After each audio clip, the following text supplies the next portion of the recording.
Voilà un joli vin pour nous gâter du mois de juillet.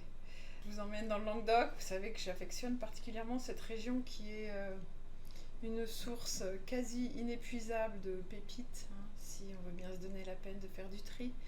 Et là, on atterrit à Montpeyroux. Montpeyroux, c'est une des dénominations particulières, un peu comme les terrasses du Larzac, dans la même région d'ailleurs. Et on découvre des vins qui ont vraiment une personnalité particulière. Montpeyroux, déjà, ça veut dire Mont Pierreux, donc ça vous donne une petite idée de la manière dont il faut travailler les vignes, hein. Il n'y a pas beaucoup d'herbes qui poussent, c'est de la caillasse. Et la caillasse, ça donne de la minéralité au vin, donc c'est ça qui est très intéressant. Et puis chez ces gens-là, dans la famille Pons, on a une appétence particulière pour les choses bien faites.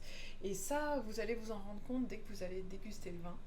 Parce qu'il y a du grenache, de la syrah et il y a surtout un peu de carignan qui est ce cépage euh, mal aimé, disons-le franchement, mais qui aujourd'hui est en train de regrimper la pente qualitative parce qu'en fait il apporte énormément de fraîcheur.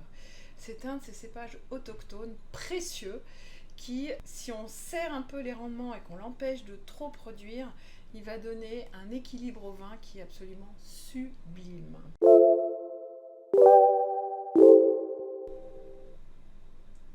Instantanément, on a un peu cette chaleur, ce côté réconfortant qui vient chatouiller les narines parce que le fruit noir, les épices, il y a une note poivrée qu'on va retrouver en bouche après, mais qui vraiment se dénote et qui donne énormément de force au vin finalement, mais en équilibre. En fait, on a beaucoup d'arômes, beaucoup de fruits, beaucoup de soleil, on le sent tout de suite, mais tout ça c'est fait avec beaucoup d'équilibre et de petites notes très raffinées. Et c'est vrai que quand vous allez goûter le vin, vous allez voir qu'il y a ce côté très enveloppant, c'est sûr. On sent la chaleur environnante qui vient directement dans la bouche, mais on a très rapidement, dès le milieu de bouche, cette espèce de kick de fraîcheur, une petite finale assez mentholée finalement, petite note d'eucalyptus rafraîchissante, qui vont équilibrer le vin et vous allez voir, Enfin, franchement, moi j'ai été absolument conquise instantanément par ce vin. J'espère que vous le serez aussi, mais j'ai pas beaucoup de doutes. Alors, qu'est-ce qu'on va manger avec ce magnifique vin? Bon, on n'est pas obligé de manger quelque chose parce que franchement, rien que de le déguster, de le décortiquer, on va trouver beaucoup de choses. Mais si c'est en plein été, sortez les belles tapenades.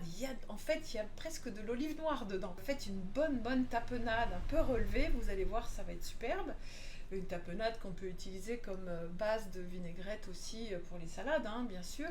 Mais si jamais vous le dégustez en hiver, mais dès que vous allez sortir les cassoulets, les viandes un peu mijotées, les tagines au pruneau, vous allez pouvoir retrouver ces éléments très forts dans ce vin et surtout dans sa subtilité.